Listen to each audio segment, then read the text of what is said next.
The Caribbean, the chain of islands nestled between North and South America. Forged from African, European, and Asian elements, the region boasts a rich and diverse culture. A prime tourist destination known for its beaches, climate, and hospitable people, the Caribbean is cooled in a melting pot of creativity. This creativity, however, not only goes unheralded, but is often undocumented and unprotected. And promoting our creative riches, not only for the benefit of the region, but for the world at large. Intellectual property rights, like any other property rights, allow the creator to benefit from his or her own work. If managed properly, IP can result in economic wealth and progress for both the individual and the country. You notice Jamaica, it's a very big revenue earner for the country, the importation of the royalties. Bob Marley, for example, his property is very protected by the Bob Marley Foundation, and it's an example of how IP really works. We have clients who make Bob Marley memorabilia products, and the first thing we always ask them, have you gotten permission from the Bob Marley Foundation?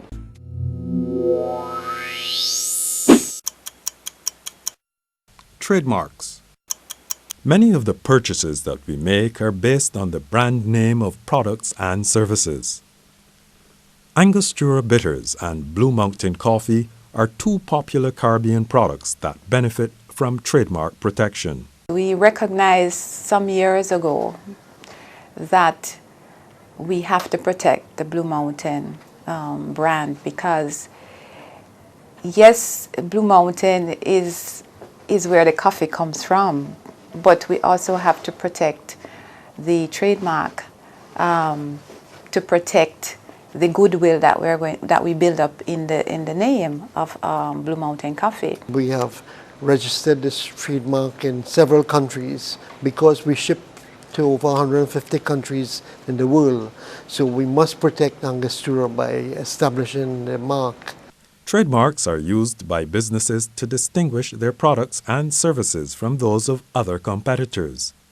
A trademark may simply be a distinctive name, symbol, sign, color, or even picture.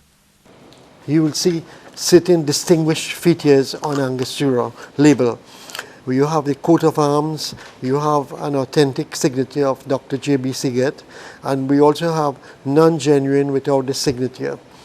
We also have the medals that we have won, and these all contribute to make the label unique and significant. Of course, Angostura always carry the R as registered so that we could forewarn people who want to duplicate and imitate the bitters. They cannot use the word Angostura.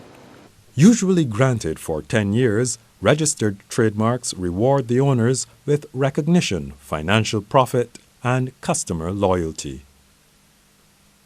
Once you have a product as good as Angostura Bitters, people are going to try to imitate it, piggyback on it, pass off other products that are similar to it, and in any way try to make a buck off your trademark.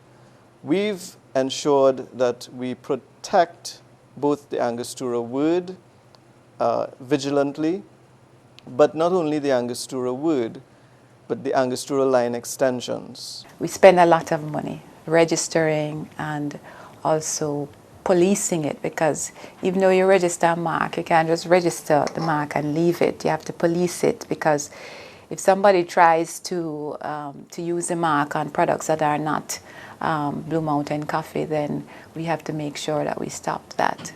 And so it is quite an expensive exercise, but we know that it is critical that we protect the Blue Mountain mark.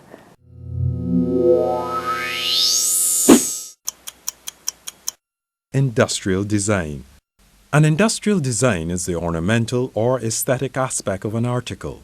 It makes the article attractive and appealing and adds to the commercial value of a product, therefore increasing its marketability. I am the president of Panland Trinidad and Tobago Limited. The only company in the world that is presently at this level of manufacturing the steel pan. The Panland brand is one of the very, very few registered brands in the marketplace. There are a couple others, but in terms of a product with a brand, you're not going to see many pans with a brand. Aspects of industrial design include the look, color, shape, texture, and in general, the ergonomic features of the product. Focus is also given to the product's usability. We are introducing for the first time in the industry color, okay, from top to bottom, and my example here is going to show what is possible. This is industrial design, the decorative, artistic, and visual aspects of a product. Industrial designs are what make products unique, attractive, and appealing. They increase the economic potential and marketability of the goods. Chubby, which is the manifestation of the successful harnessing of marketing intuition, innovative technology, and research and development, is the main company's global brand. It is a 250 milliliter PET bottle, and it has been a well-established brand since 1993. It is truly innovative in that the brand was established and a product developed which was directly targeted to children, it being a product that was of a size that could fit directly into their hands and into their lunch kits, and being one that they could call their own. Another main success factor for the brand would have been the development of the cartoon character, the actual chubby character, which is quite cuddly and very lovable. These features, actual bottle design, the size of the bottle, the brand name, and the cartoon character are the critical factors in having this brand maintain its success over the past 13 years. As with most areas of intellectual property, to protect your industrial design, it must be registered. The design also must be new or original. Protection of industrial design is usually for 5 years, with renewal periods for up to 15 years.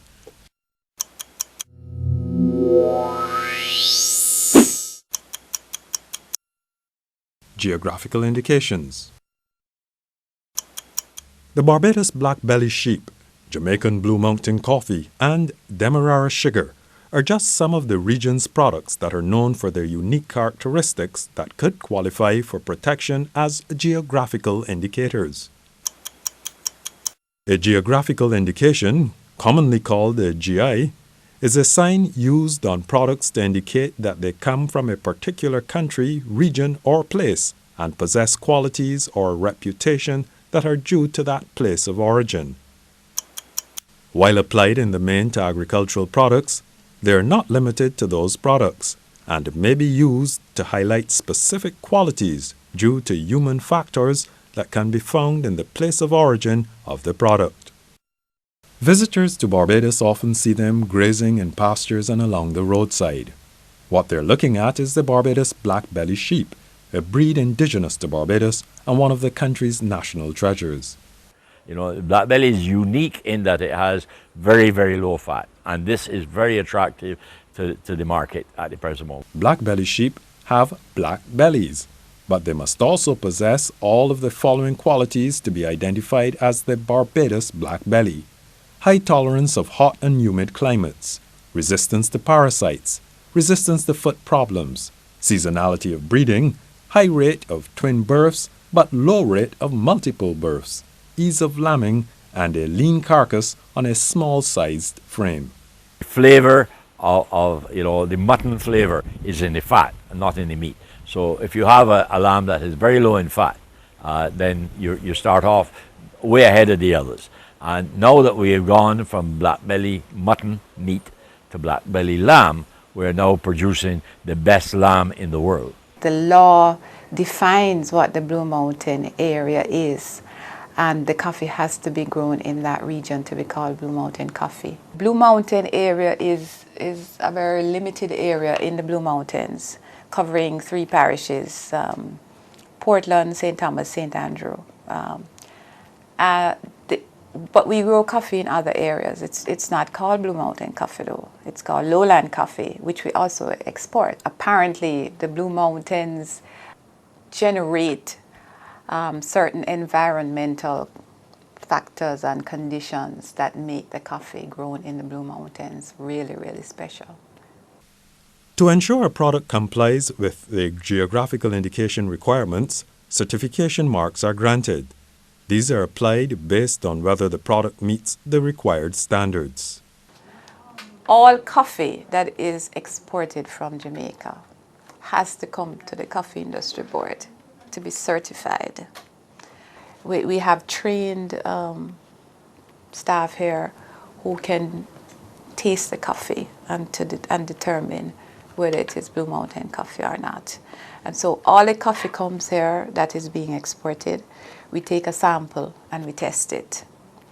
And after it's certified, the Coffee Board, as part of its certification process, ships the coffee. We don't give it back to the owner. We ship the coffee as part of our certification process so that we know that whatever is being shipped is what we have certified it to be. Geographical indications make products more valuable than their competitors.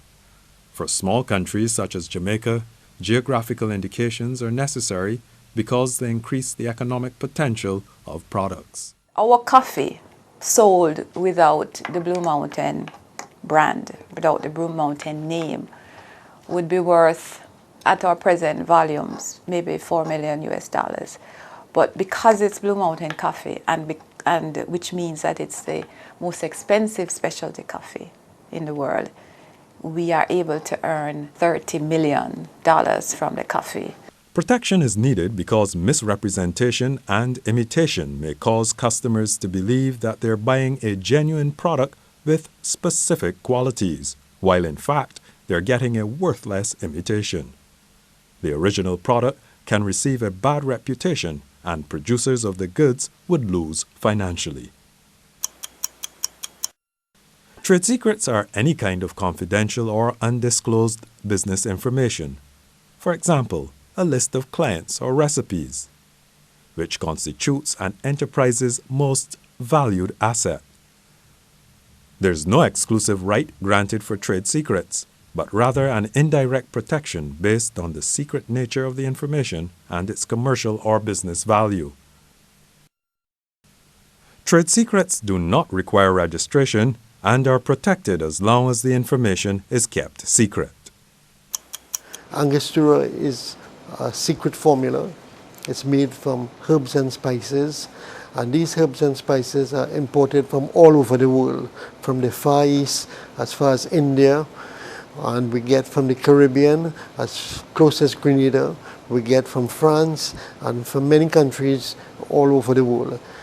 Because of the intellectual property that Angostura enjoys, we are allowed to import these botanicals under a strict code that not even the customs in Trinidad and Tobago are aware of the type of botanicals we are importing.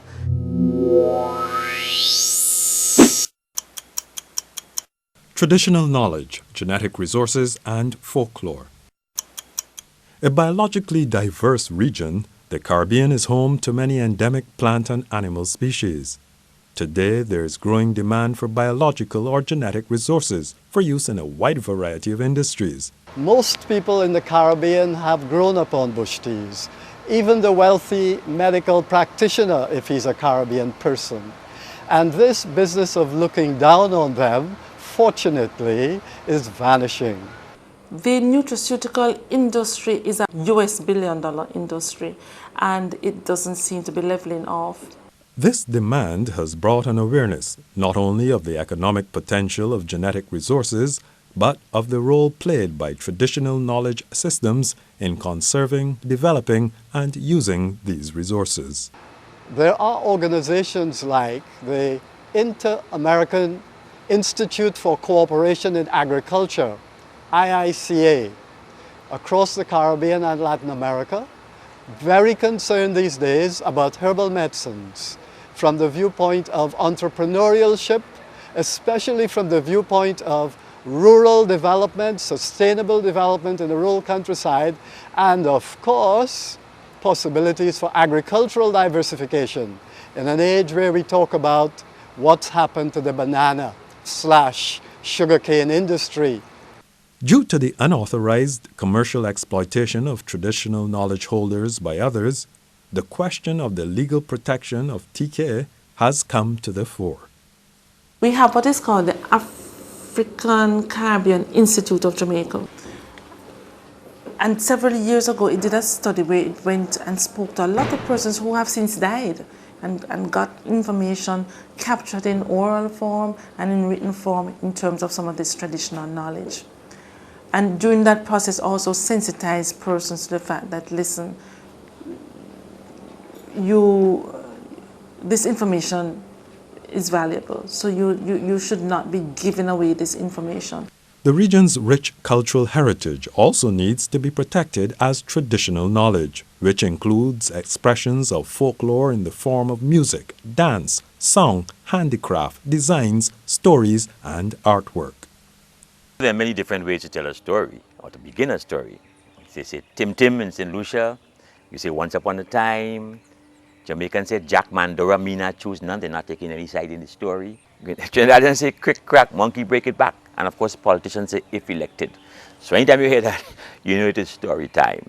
I think in the early days we always understood that even as storytellers, you have to give credit where credit is due, right? So if you use somebody's story, you would say this story is from Africa, it is from somewhere, it's not yours. At least you admit that. You may not even know who is the author, but you know it's not yours. So you'd say in Africa, or we say in Trinidad and Tobago, or it is said.